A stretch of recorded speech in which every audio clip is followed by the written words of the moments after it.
Pagi hari ini Bapak Gembala memberikan tema untuk kita sama-sama merenungkan, yaitu bertumbuh menjadi seperti Kristus. Ya, ini tema yang sangat sederhana sekali.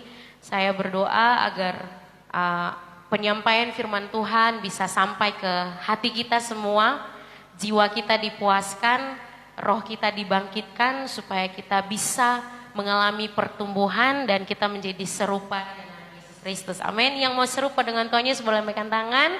Ya, puji Tuhan. Ya, banyak orang mengidolakan artis-artis atau orang-orang tertentu dan mereka berusaha mati-matian untuk saya harus sama seperti dia. Model rambutnya, ya kan, potongan badannya ataupun cara berpakaiannya, semuanya harus seperti idolanya, seperti itu. Mereka ingin menjadi serupa, ya. Pasti kita di sini juga punya idola, ya. Tapi saya mau bilang bahwa lebih baik kita mengidolakan Tuhan Yesus, ya.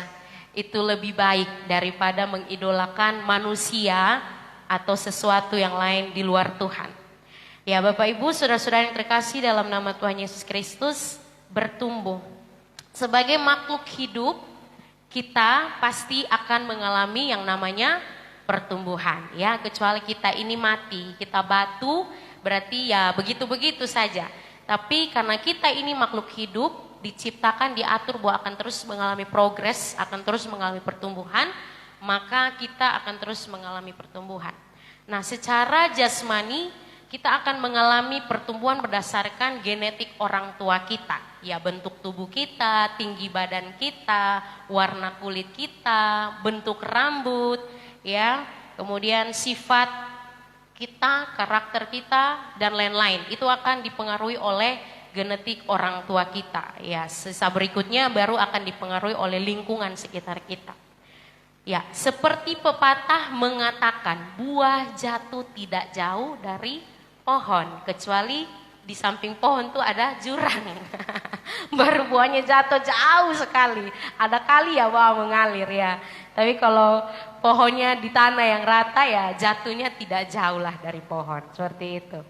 Ya, jadi di dalam pertumbuhan dan perkembangannya akan selalu ada kemiripan antara anak dan orang tua, betul? Iya, pasti. Soalnya akan jauh-jauh dari situ, tidak akan jauh-jauh. Karakter anak, cara anak berperilaku, bentuk fisik anak itu tidak akan lari jauh-jauh dari orang tuanya. Ya, sedikit banyak bentuk fisik, sifat, karakter akan dipengaruhi oleh orang tua. Ya, jadi kalau seandainya contohnya kalau orang tuanya suka marah-marah, pasti anaknya juga nanti suka marah-marah, seperti itu. Kalau orang tuanya tenang, kalem, sabar, ya anaknya juga akan terbentuk dengan pola kalem, tenang, sabar, seperti itu. Nah, ini menjadi pelajaran berharga buat kita. Mungkin saya karena belum berkeluarga, jadi bagi yang berkeluarga dan saya juga akan berkeluarga nanti, kalau misalkan haleluya, kenapa heboh sekali. Ya, ya ini menjadi peringatan bagi kita bahwa anak-anak itu sangat rentan sekali. Mereka adalah pribadi yang sangat-sangat pintar sekali dalam memfotokopi, ya, atau mengcopy paste perilaku atau sifat dari orang tua, seperti itu. Jadi bahkan kayak ada kalau kayak misalnya ibu-ibu yang anaknya masih kecil, masih bayi, yang belum mengerti apa-apa, misalnya kalau mamanya lagi sedih atau menangis atau marah, anak itu mengcopy itu, seperti itu. Jadi sebagaimana pertumbuhan jasmani, demikian juga pertumbuhan rohani kita, Bapak Ibu. Saudara-saudari yang terkasih. Seharusnya sebagai orang percaya, kita juga mengalami pertumbuhan dari hari ke hari. Nah, pertumbuhan kita ke arah mana? Pertumbuhan kita itu ke arah keserupaan dengan Bapa di sorga. Yang role model yang kita dapat di dalam kehidupan Yesus Kristus, yang adalah firman-Nya yang hidup. Nah, Bapak Ibu saudara-saudari, pertanyaannya bagi kita, apakah kita semua yang duduk pada pagi hari ini percaya bahwa kita adalah anak-anak Allah? Kalau kita menyebut Dia Bapa, maka kita percaya bahwa kita adalah anak. Ada yang masih ragu? Ya, semua yakin ya bahwa kita semua yang beribadah dan menyembah Allah pada pagi hari ini itu adalah anak-anak Allah. Amin. Kita buka Alkitab kita dalam Yohanes 1 pasal yang ke-12. Ini berbicara mengenai status kita sebagai anak-anak Allah. Kita sangat bersyukur, kita patut bersyukur sekali Bapak Ibu. Jangan kita anggap remeh hal-hal ini. Ini adalah anugerah yang sangat luar biasa yang tidak didapatkan oleh semua orang. Mari kita baca bersama-sama dalam hitungan yang ketiga, 1, 2, 3. Tetapi semua orang yang menerimanya diberinya kuasa supaya menjadi anak-anak Allah, yaitu mereka yang percaya dalam namanya. Amin. Nah, selanjutnya 1 Yohanes 3 ayat 1, banyak sekali ayat-ayat dalam Alkitab yang menyatakan bahwa orang percaya adalah anak-anak Allah. Saya hanya ambil 2 ayat saja. 1 Yohanes 3 ayat 1, 1, 2, 3 sama-sama.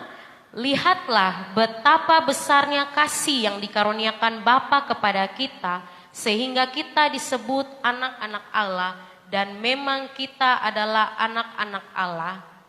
Itu dunia tidak mengenal kita, sebab dunia tidak mengenal Dia. Amin. Kita adalah anak-anak Allah. Katakan pada diri kita sendiri, taruh tangan dada, katakan saya adalah anak Allah. Haleluya. Puji Tuhan.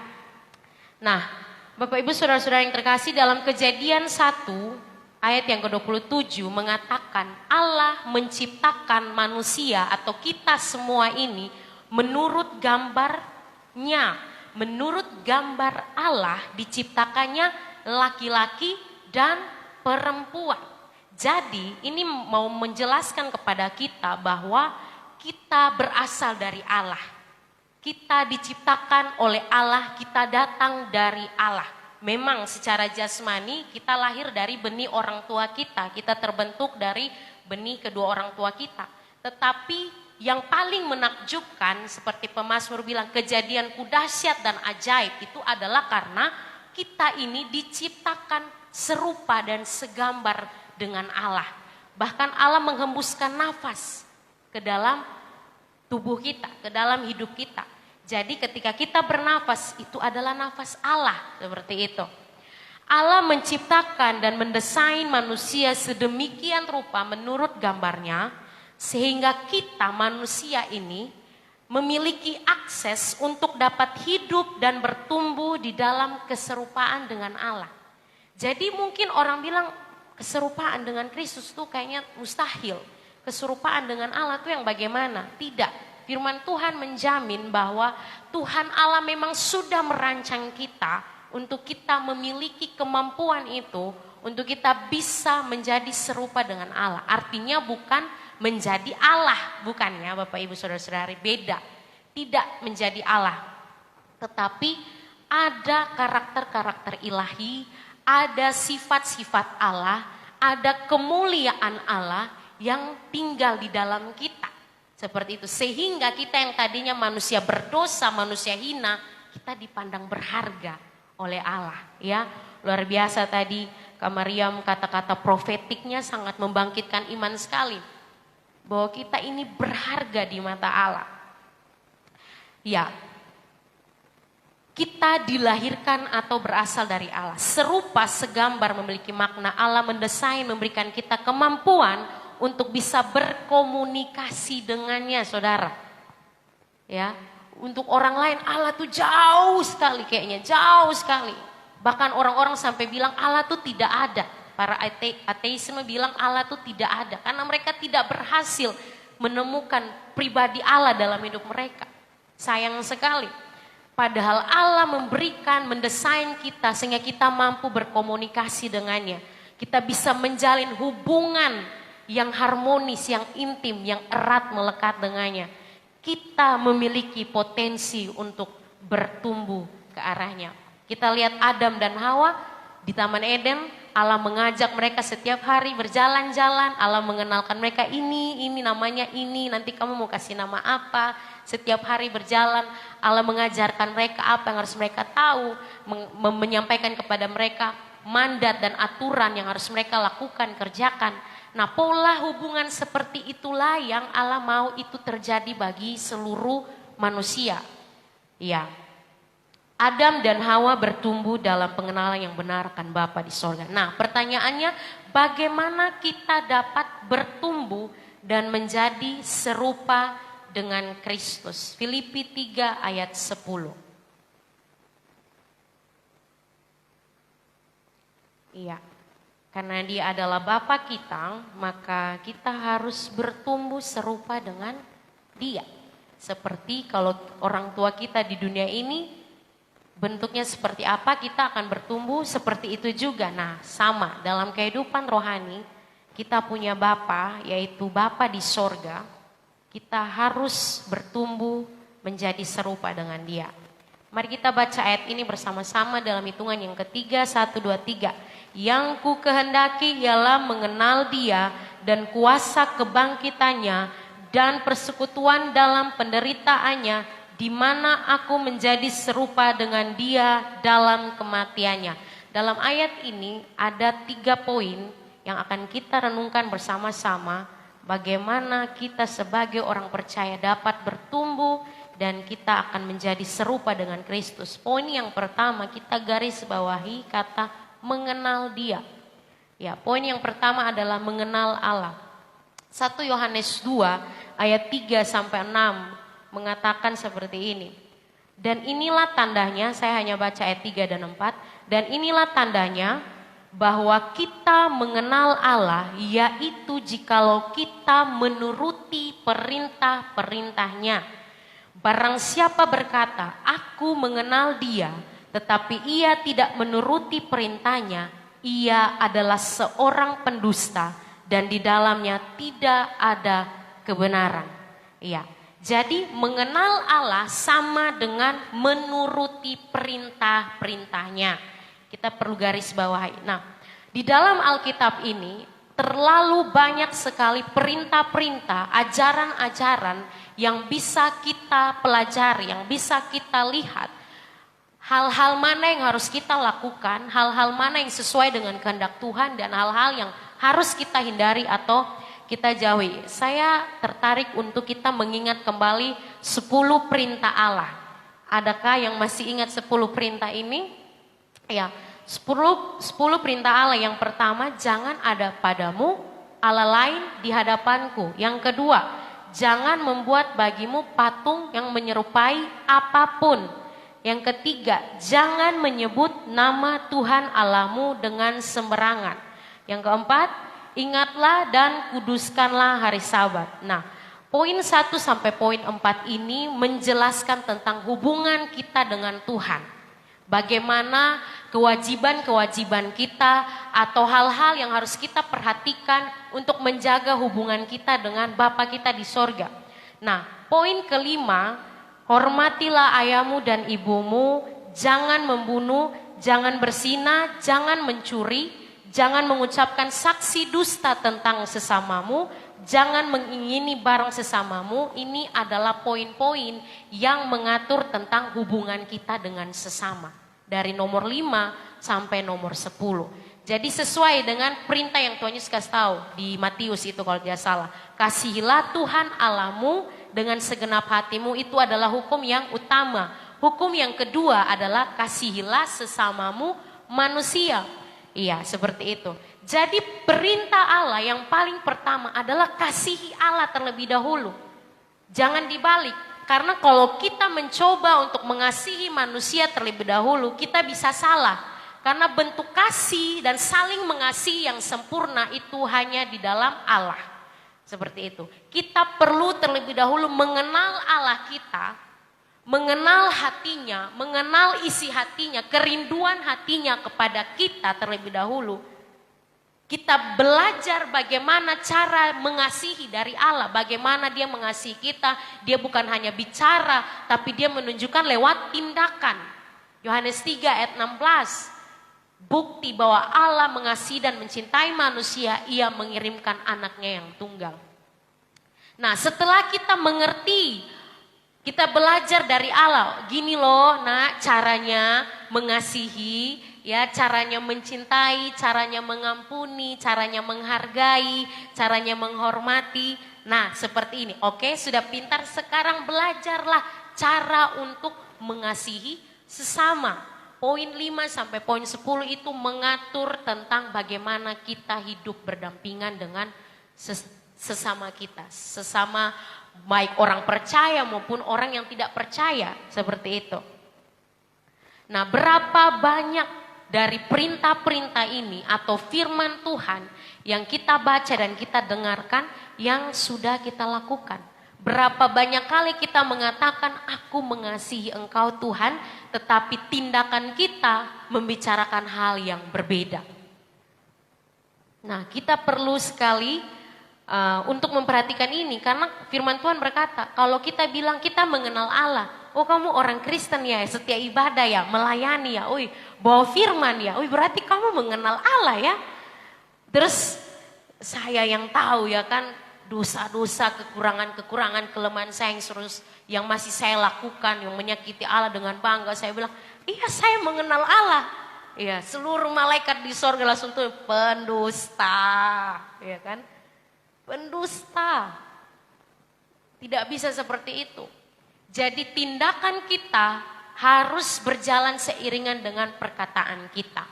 Ya, saya tahu memang setiap hari kita bergumul dengan keinginan daging kita. Tidak mudah, Bapak Ibu Saudara-saudara, tidak mudah mengendalikan diri, pikiran, emosi kita yang kadang bergejolak naik turun. Itu memang tidak mudah, tetapi setidaknya kita mau terus berjuang. Kita tidak menyerah. Ketika kita melakukan kesalahan, iblis pasti akan mengintimidasi kita. Tetapi tugas kita adalah bangkit kembali. Karena kalau kita masih hidup berarti kesempatan itu Tuhan masih berikan. Dia berikan kesempatan yang baru bagi kita. Jadi kita harus terus berjuang. Setiap saat kita berjuang untuk melawan keinginan daging yang bertentangan dengan kehendak Allah. 1 Yohanes 2:6 berkata, barang siapa mengatakan bahwa ia ada di dalam dia, ia wajib hidup sama seperti Kristus telah hidup. Jadi kalau kita bilang kita ini anak-anak Allah, kalau kita bilang kita ini mengenal Allah, maka sudah seharusnya kita punya sifat-sifat Allah dalam hidup kita. Kita punya karakter Allah, minimal kita punya pola pikir yang diubahkan. Pola pikir kita terlebih dahulu yang harus diubahkan Bapak Ibu. Kalau Bapak Mama punya anak yang nakal atau melawan, Bapak Mama dikte dia, ulang, ini anak tidak tahu berubah-berubah, sama saja terus, tambah nakal tuh ada lagi. Kenapa? Pola pikirnya yang belum diubahkan. Jadi kita harus mendoakan dia, mendoakan orang itu supaya Roh Kudus melawat dia, supaya pola pikirnya terlebih dahulu yang diubahkan. Kalau pola pikirnya sudah dilawat Roh Kudus, sudah diubahkan, sudah berbalik kepada Tuhan yang benar, barulah nanti karakternya akan berubah. Coba praktek seperti itu. Jadi saya mendengar kesaksian kayak ibu-ibu yang mendoakan suami mereka yang keras seperti itu, bertengkar, capek. Akhirnya mereka menemukan pola yang benar bahwa berperangnya di dalam doa. Berdoa buat rohnya dia dulu. Berperangnya dalam doa, jangan berperang secara jasmani, itu akan tambah masalah, tambah banyak. Mereka mengubah strategi mereka yaitu dengan berdoa, Tuhan aku berdoa bagi suamiku, ubahkan pola pikirnya, karakternya Tuhan, hatinya. Tuhan ubahkan Tuhan. Lawat Roh Kudus setiap hari seperti itu. Sampai akhirnya Tuhan melawat suami mereka. Dan perubahan itu mulai terjadi. Kalau pola pikir sudah berubah, kita tidak perlu mendikte orang. Karena Roh Kudus ada dalam orang itu, Roh Kudus yang akan memberitahu, kasih tahu, oh harusnya begini. Ingat loh firman Tuhan bilang begini. Firman Tuhan bilang jangan begini, jangan begitu. Jadi tanpa Bapak Mama kasih tahu pun, kalau Roh Kudus sudah ada dalam orang itu, dengan sendirinya dia akan berubah. Nah itu perubahan yang Tuhan mau, seperti itu. Perubahan pola pikir lalu mempengaruhi karakter kita. Nah kita, sekali lagi saya mengingatkan untuk kita semua dan kita berdoa sungguh-sungguh agar kita benar-benar hidup menuruti perintah-perintah Tuhan. Amin. Kita harus hidup taat akan perintah Tuhan. Apa yang Tuhan suruh, iya saja, ikut saja. Seperti itu. Kalau Tuhan bilang jangan, jangan lakukan seperti itu. Ya, jadi perintah Tuhan itu adalah pagar yang melindungi kita. Perintah Tuhan adalah perisai yang melindungi kita dari segala ancaman-ancaman kejahatan di sekeliling kita. Yang kedua, persekutuan dengan Allah. Bagaimana kita dapat bertumbuh dan serupa dengan Kristus? Yang kedua, kita harus ada dalam persekutuan dengan Allah. 1 Yohanes 3 ayat 6 sampai ayat yang ke-7. Setelah kita mengenal Allah, jangan gantung begitu saja. Setelah kita mengenal, kita harus terus ada dalam persekutuan dengan Allah. 1 Yohanes 3 ayat 6, jika kita katakan bahwa kita beroleh persekutuan dengan Dia, namun kita hidup di dalam kegelapan, kita berdusta dan kita tidak melakukan kebenaran. Ini senada ya dengan ayat yang di poin yang pertama. Tetapi jika kita hidup di dalam terang sama seperti Dia ada di dalam terang, maka kita beroleh persekutuan seorang dengan yang lain, dan darah Yesus anaknya itu menyucikan kita daripada segala dosa. Yakobus 4 ayat 4, hai kamu orang-orang yang tidak setia, tidakkah kamu tahu bahwa persahabatan dengan dunia adalah permusuhan dengan Allah? Jadi barang siapa hendak menjadi sahabat dunia ini, ia menjadikan dirinya musuh Allah. Orang Kristen, orang percaya wajib untuk memiliki persekutuan dengan Allah. Lewat Yesus Kristus, ketika kita percaya dan menerima Dia sebagai Tuhan dan Juru Selamat, maka kita dibawa di dalam persekutuan dengan Allah. Nah, Rasul Paulus mengatakan seperti ini.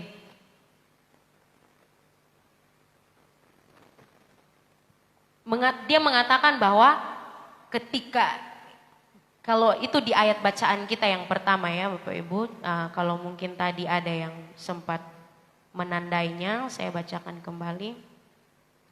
Di ayat acuan kita di Filipi 3 ayat 10, Rasul Paulus ngomong begini, yang ku kehendaki ialah mengenal Dia dan kuasa kebangkitannya dan persekutuan dalam penderitaannya. Nah, orang Kristen itu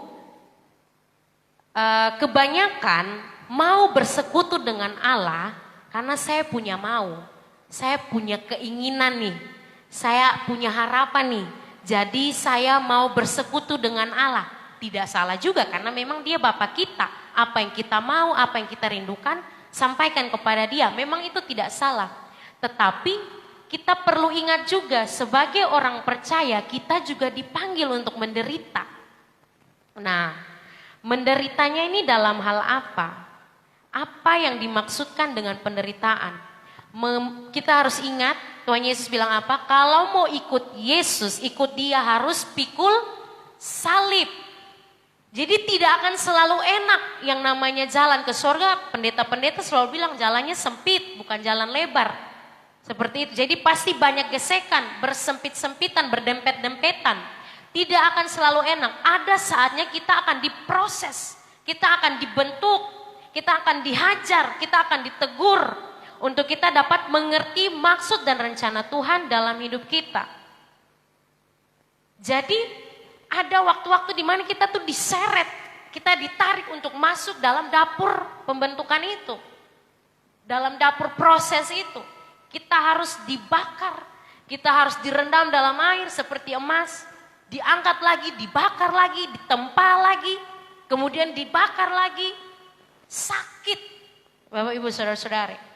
Tapi Rasul Paulus bilang yang ku kehendaki adalah itu. Memiliki persekutuan dalam penderitaan Kristus. Amsal 3 ayat 11 dan 12 mengatakan, hai anakku, janganlah engkau menolak didikan Tuhan dan janganlah engkau bosan akan peringatannya, karena Tuhan memberi ajaran kepada yang dikasihinya, seperti seorang ayah kepada anak yang disayanginya. Nah, hal yang senada di dalam Ibrani 12 ayat 4 sampai 8, saya menyimpulkan seperti ini. Menegaskan bahwa kita tidak boleh menganggap enteng didikan Tuhan. Jangan putus asa apabila kita diperingatkannya. Karena Tuhan menghajar orang yang dikasihinya dan Ia menyesal orang yang diakuinya sebagai anak. Jika kita harus menanggung ganjaran, Allah memperlakukan kita seperti anak. Di manakah terdapat anak yang tidak dihajar oleh ayahnya? Tetapi jika kita bebas dari ganjaran yang harus derita setiap orang, maka kita bukanlah anak, tetapi anak-anak gampang. Firman Tuhan sangat jelas sekali. Orang tua mana yang kalau jalan di jalan dengan anak, terus anak masih kelalotik, orang Kupang bilang ya kan, balompat kiri kanan, lari kiri kanan, saking aktifnya kemudian mau terjun ke dalam jurang. Orang tua mana yang saat itu dia tidak berteriak, atau bahkan dia langsung tarik dia pun anak langsung pukul di pantat tambah lagi, mana? Tidak ada. Ada orang tua yang lebih ekstrim, maki-maki tambah dia punya anak lagi, tambah maki lagi pukul. Seperti itu. Mana ada? Tidak ada orang tua yang ingin anaknya celaka. Kalau saya dan saudara berjalan mengikuti kesenangan daging, melakukan dosa menuju kepada jurang maut, Tuhan sayang kepada kita, Dia akan tarik kita dengan paksa. Dia akan hajar kita. Dia akan pukul kita. Karena Dia mengasihi kita. Kalau Dia tidak sayang kita, ya sudah. Silakan ikuti keinginanmu, jalan sudah, jalan.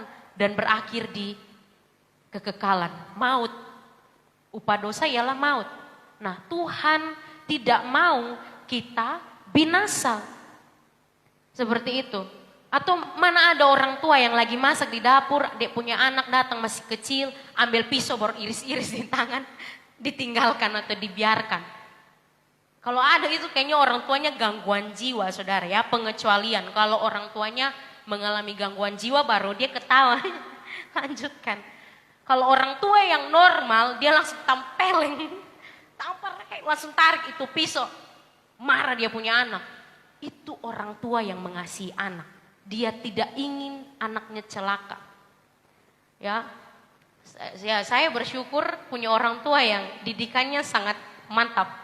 Ya, otoriter. Didikannya sangat keras ya, cukup keras seperti itu ya. Jadi masa-masa kecil kami itu ya penuh dengan didikan yang luar biasa. Seperti itu. Kalau salah ya pasti ada resikonya, kita sudah buat perjanjian. Jadi kalau salah misalnya harus pulang rumah jam berapa, buat perjanjian dengan Bapak. Harus pulang rumah jam 6 sore, oke. Jam 6 sore sudah harus ada di rumah. Kalau jam 6 sore saya belum lihat, ya saya punya adik laki-laki. Kalau jam 6 sore saya belum lihat kalian di rumah, berarti kalian sudah tahu konsekuensinya adalah Bapak saya tuh siap kayu, itu kayu basah bukan kayu basah, agak lebih besar dari ini sedikit mungkin panjangnya segini, itu bilang 5 kali di pantat ya, dibokong 5 kali ya. Jadi kalau melawan berarti bisa lebih parah dari itu, seperti itu. Jadi kita sudah tahu, kita sudah deal-dealan begitu. Jadi memang ada saat di mana kami itu pulangnya terlambat, tidak pas jam 6. Karena kan jam 6 itu harus mandi sudah, karena nanti mau pergi persekutuan doa, mau ibadah, jadi tidak boleh lewat dari itu. Jam 6 lewat sampai di rumah, wah itu menanti hadiah luar biasa. Jadi nanti kayu itu sudah siap. Jadi harus sikap sempurna, harus siap. Ya kalau saya ya manut-manut saja lah ya. Kalau sudah salah ya ikut saja. Ya sudah berdiri saja, karena sudah salah ya terima hukuman. 1, Pak. 2. Tapi dikasih aturan main juga, tidak boleh berteriak. Wah, kemana itu? Maksudnya bagaimana tidak boleh berteriak, tidak boleh menangis yang heboh-heboh, harus tenang gitu. Ya, 2. 3, makin sakit. 4, 5, langsung mau menangis yang sejadi-jadinya, sakit sekali. Aduh. Ya kalau saya ingat waktu itu Joshua nih, wah itu pasti akan banyak gaya ya. Jadi kalau dia tapi begitu mau dipukul dia akan kiri, kanan, lompat, naik, turun. Jadi kayak semakin banyak luka begitu ya. Jadi kayak lebih banyak. Bapak bilang, loh kan sudah berjanji harus berdiri tenang sampai hukuman selesai baru pergi. Bapak jangan, Bapak. Loh bagaimana ini ya, seperti itu. Sampai dia pernah acting semaput. Jadi bapak dan mama yang kayak, papa nih kalau pukul anak tuh kira-kira juga, kok mama yang suruh bilang kalau nakal ya didik begini. Iya tapi jangan sampai semaput, padahal dia lagi acting. Saya tuh lihat, bangun sudah kau jangan acting-acting lagi. Ini orang tua sudah bakal lain nih gara-gara kamu nih. Ya seperti itu, jadi masa kecil kami penuh dengan lika-liku seperti itu. Pernah dapat lempar dari batu lah. Banyak sekali seperti itu. Jadi orang tua mengasihi. Memang saya tidak membenarkan semua cara mendidik orang tua yang pakai kekerasan. Karena kalau sudah terbawa emosi, kadang-kadang brutal juga ya kan. Firman Tuhan bilang boleh didik anak tapi jangan menginginkan kematian. Nah kalau orang tua tidak menguasai diri dalam pimpinan Roh Kudus, nanti waktu anak salah itu bukan hukum untuk memberi didikan. Tapi memberi peluang untuk iblis masuk dan kasih mati anaknya sendiri. Nah itu yang kita perlu berhati-hati seperti itu. Jadi memang dulu saya itu bertumbuh dengan luka-luka ya. Kayak pahit begitu, anak-anak lain tuh kayak disayang-sayang gitu kan. Tiap hari kena pukul saya. Jadi sempat kepahitan. Tapi ya puji Tuhan, Tuhan pulihkan dan saya melihat bahwa pukulan-pukulan itulah, tamparan-tamparan itulah ya kan. Saya pernah waktu itu menyanyi, saya memang dari kecil hobinya menyanyi. Jadi waktu itu saya ingat saya itu ada di ruang keluarga, lagi putar kaset, jadi saya ikut menyanyi. Nah penyanyi aslinya ini suaranya tinggi, menggelegar kayak begitu. Nah saya ini juga namanya masih anak-anak, jadi ya nafsunya lebih besar. Saya pengen mencoba untuk menyamai penyanyi asli. Bapak saya tuh di luar, dia lagi kerja. Satu nada naik, bapak sudah tegur dari Debbie, ya kan? Menyanyi itu baik-baik, ya. Menyanyi itu jangan bateriak. Tenang, kambuh lagi. Jadi begitu suara penyanyi saya itu, bapak saya mungkin, anak ini tidak bisa ditegur dengan mulut, jadi kita harus menyentuhnya dengan kasih. Ya agak emosi sedikit lah ya. Saya lagi asik membayangkan ini kayak diva begitu lagi menyanyi. Bapak saya datang, muka saya itu kecil, bapak saya tangannya besar. Datang langsung telinga saya itu kayak berdenging begitu. Saya nyanyian yang tadi begitu merdu di telinga saya berubah jadi isak tangis. Sudah bilang tadi tegur, jangan menyanyi kuat-kuat, tetangga dengar menyanyi itu menyanyi. Aduh banyak sekali, nanti baru kita duduk bercerita, bernostalgia. Jadi itu adalah contoh-contoh bahwa orang tua mendidik anaknya supaya menjadi anak-anak yang baik. Seperti itu. Ya, tapi perlu dengan hikmat Tuhan supaya kita jangan salah. Nah, orang tua yang mengasihi anaknya pasti akan mendidik anaknya. Tuhan akan membiarkan kita mengalami penderitaan sesaat di bumi lewat proses pembersihan untuk menyelamatkan jiwa kita dalam kekekalan. Itu harganya lebih mahal. Kalau Tuhan biarkan kita bersenang-senang, ikut saja. Terus jangan baca Alkitab, terus jangan berdoa, terus jangan ibadah, terus jangan melayani. Kalau Tuhan biarkan seperti itu terus, jiwa kita binasa. Tuhan tidak mau, Tuhan membentuk kita di bumi ini, membuat kita indah di pandangannya. Sehingga kita layak bersanding dengan Dia nanti di kekekalan. Nanti kita yang minder, kalau kita tidak indah, kita mau pergi surga, kita yang minder ketemu Tuhan. Nah Tuhan tidak mau itu terjadi, makanya Dia membentuk kita menjadi indah. Supaya ketika kita berjumpa dengan Dia muka dengan muka, kita akan lebih jatuh cinta. Oh Tuhan, pengantin priaku, kekasih hatiku, kekasih jiwaku. Nah, seperti itu, tidak ada rasa takut, tidak ada rasa minder. Jadi, Yohanes 15 ayat 2 mengatakan seperti ini. Setiap ranting padaku yang tidak berbuah dipotongnya, dan setiap ranting yang berbuah dibersihkannya supaya ia lebih banyak berbuah. Jadi Bapak Mama, saudara-saudara, kita semua datang gereja, kita ibadah, kita dengar firman Tuhan, kita berusaha melakukan firman. Tuhan Yesus bilang, memang kamu sudah bersih. Kamu sudah bersih karena darahku, aku menyucikan kamu, aku menguduskan kamu, kamu sudah bersih. Tetapi supaya kamu menghasilkan buah yang lebih banyak, saya harus bersihkan kamu lagi. Saya harus bersihkan kamu, terus dibersihkan. Supaya buahnya lebih banyak. Nah, makanya kita sebagai orang percaya yang masuk dalam persekutuan dengan Tuhan Yesus, kita harus membuka hati kita. Setiap hari bilang, Tuhan bersihkan saya Tuhan. Tuhan bentuk saya, jadikan saya indah di pandangan-Mu Tuhan.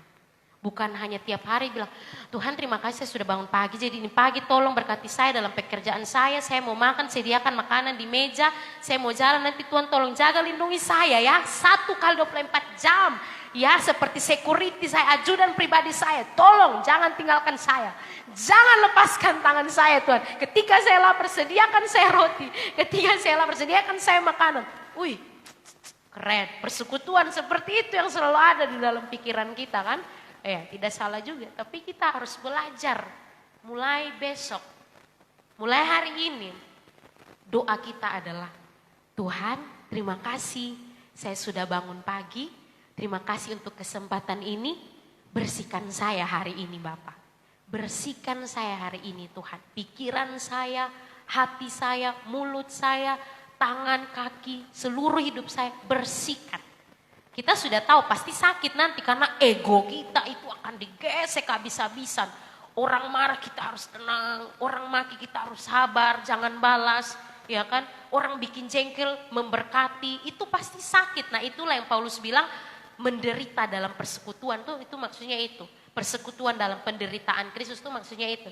Nah kalau kita bisa tahan sedikit, minta kekuatan Roh Kudus, satu hari kita lewati, malam kita kembali, Bapak terima kasih. Ini hari susah sekali, ini hari berat sekali, aduh sakit sekali tadi pas itu saat tuh marah saya tuh, pas dia omong kasar begitu dengan saya tuh, aduh sakit sekali Bapak. Tapi terima kasih Bapak, Bapak sudah tolong saya bisa tenang, saya bisa diam. Hari ini saya berhasil ya Bapak ya. Ketika kita berhasil melewati satu hari itu Tuhan kasih bintang, anak pintar, besok belajar lagi ya, besok kita bersihkan diri lagi ya, kita bersihkan lagi yang masih kotor-kotor. Bayangkan saudara, kalau setiap hari kita seperti itu dengan Tuhan, bagaimana indahnya hidup kita sebagai orang-orang percaya. Kita akan semakin murni, semakin indah di hadapan Tuhan. Kalau su indah murni, kita masih kotor-kotor, jelek, Tuhan su datang peluk kita, kasih kita ini, kasih kita itu, tolong ini itu. Masa kalau kita sudah bersih, kita sudah rapi, kita indah, cantik di hadapan Tuhan. Masa sih dia tidak membukakan lagi lebih banyak pintu-pintu jalan-jalan bagi kita? Tidak mungkin. Amin. Siap untuk dibersihkan oleh Tuhan? Harus siap. Karena mau tidak mau kita harus dibersihkan Bapak Ibu Saudara-saudara. Supaya prosesnya lebih cepat, lebih baik bersepakat dengan Tuhan. Kalau kita masih ili ala kira-kira, sabar Tuhan ini belum. Nah, itu makin lama nanti. Tuhan sudah mempersiapkan kita untuk naik level terus. Tapi kita yang menunda-nunda. Sakit Tuhan, capek Tuhan, sudah mau Tuhan. Nah oke, Tuhan bilang oke. Nah makin lama prosesnya. Kalau mau prosesnya lebih cepat, lebih taat lagi, lebih sepakat lagi dengan Tuhan. Oke Tuhan, iya Tuhan, oke Tuhan. Semakin cepat naik level. Seperti itu. Sama kayak di sekolah. Iya. Kalau kita masih salah-salah terus ya remedial ulang, tahan kelas, tidak lulus. Seperti itu. Proses kehidupan juga seperti itu. Tuhan tertarik untuk mengembangkan karakter kita. Jauh lebih tertarik untuk itu. Karena itu nilainya kekal. Kalau jawaban-jawaban doa di bumi itu kan cuman sementara ya Kak. Sementara itu kita nikmatinya di bumi. Tapi pembentukan karakter kita membuat kita bersekutu lebih dalam penderitaan Kristus. Lebih lagi mengenal Bapa kita, hatinya seperti apa. Itu nilainya jauh lebih tinggi. Nah, poin yang ketiga, yang terakhir, setelah kita mengenal Allah, setelah kita hidup dalam persekutuan dengan Dia, maka kita akan sampai pada level serupa dengan Kristus. Ini adalah puncak, ini adalah goal tertinggi dari kehidupan kekristenan. Jadi, goal orang Kristen itu bukan punya uang bermiliar-miliaran di tabungan, keliling seluruh dunia, ya kan? Punya ini dan punya itu, punya rumah yang paling besar atau apa, itu bukan goal. Bukan goalsnya orang percaya, bukan. Goalsnya orang percaya adalah keserupaan dengan Kristus. Kalau kita sudah sampai di situ keserupaan dengan Kristus, tidak memiliki seluruh dunia itu bukan masalah. Karena itu bukan standar hidupnya orang percaya, minta maaf. Kita tidak selevel dengan keinginan-keinginan orang dunia. Tidak, level kita jauh lebih tinggi daripada itu. Karakter kita yang terus diubahkan menjadi serupa dengan Kristus. Segala proses kehidupan kita lalui di dunia adalah bagian dari rancangan Allah untuk membawa kita kembali kepada gambar dan rupanya. Tadi di Kejadian, Tuhan menciptakan kita serupa dan segambar, tapi iblis juga tidak mau. Artinya dia merusak gambar Allah itu. Masukkan virus-virus dosa di dalam diri kita. Jadi kita jadi hilang jati diri. Saya ini siapa? Saya harus ikut role model yang mana nih? Saya harus bagaimana? Akhirnya tak kiri kanan dalam dunia ini. Tuhan datang, Tuhan bilang, kamu itu anak saya. Kamu itu fotokopinya saya. Jangan ikut itu bapak pendusta. Firman Tuhan bilang iblis itu bapak segala dusta. Jadi ada dua bapak, hati-hati. Bapa kita yang benar itu adalah Bapa yang di sorga yang menciptakan kita serupa dan segambar. Kamu itu anak saya, ikut teladan saya, jangan ikut dia. Nanti kamu binasa, tidak apa-apa, sakit-sakit sedikit di bumi. Nanti kamu bahagia selamanya bersama saya di sorga. Itu Bapa kita yang sejati. Dia membawa kita kembali kepada gambar dan rupanya ketika menciptakan kita. Roma 8 ayat 29 sampai ayat 30 mengatakan seperti ini. Sebab semua orang yang dipilihnya dari semula, mereka juga ditentukannya dari semula untuk menjadi serupa dengan gambaran anaknya. Supaya ia, anaknya itu, menjadi yang sulung di antara banyak saudara. Dan mereka yang ditentukannya dari semula, mereka itu juga dipanggilnya. Dan mereka yang dipanggilnya, mereka itu juga dibenarkannya. Dan mereka yang dibenarkannya, mereka itu juga dimuliakannya. Ini kebenaran yang sangat luar biasa. Kita harus menyadari ini sungguh-sungguh dan kita harus mensyukuri. Kebenaran yang harus kita ketahui adalah dengan iman, kita percaya bahwa Allah memiliki rancangan yang besar dan luar biasa dalam hidup kita. Dan inilah rangkaian rancangannya. Sebelum dunia dijadikan, sebelum ini segala sesuatu di dunia ada, Tuhan sudah memilih, Tuhan sudah menentukan, memanggil, membenarkan, dan Dia akan memuliakan kita. Jadi ketika kita menjadi serupa dengan Kristus, kita akan dimuliakan bersama-sama dengan Kristus nanti di kekekalan, Bapak Ibu Saudara-saudari. Jadi Bapak Ibu, kita yang ada di sini ini, kita sudah dipilih. Kita ditetapkan untuk diselamatkan. Syukurilah itu dan hiduplah di dalam keselamatan itu. Jangan sampai kita menyia-nyiakan anugerah keselamatan yang Tuhan berikan kepada kita. Jadi Bapak Ibu Saudara-saudari yang terkasih dalam nama Tuhan Yesus Kristus, kita harus bertumbuh. Sebagai orang percaya, kita jangan stuck di tempat. Jangan hanya umur 5 tahun terus. Jangan hanya umur 2 tahun terus. Kita harus naik. Happy birthday terus. 6 tahun, 7 tahun, 8 tahun dan seterusnya. Kita harus terus bertumbuh. Amin saudara. Saudara tidak mau jadi Kristen yang cacat kan? Yang tumbuh tidak tumbuh, ya kan? Tidak kan? Tidak apa-apa, mungkin tubuh kita boleh cacat mungkin. Tapi yang penting rohani kita itu bertumbuh. Bertumbuh semakin hari semakin kuat di hadapan Tuhan.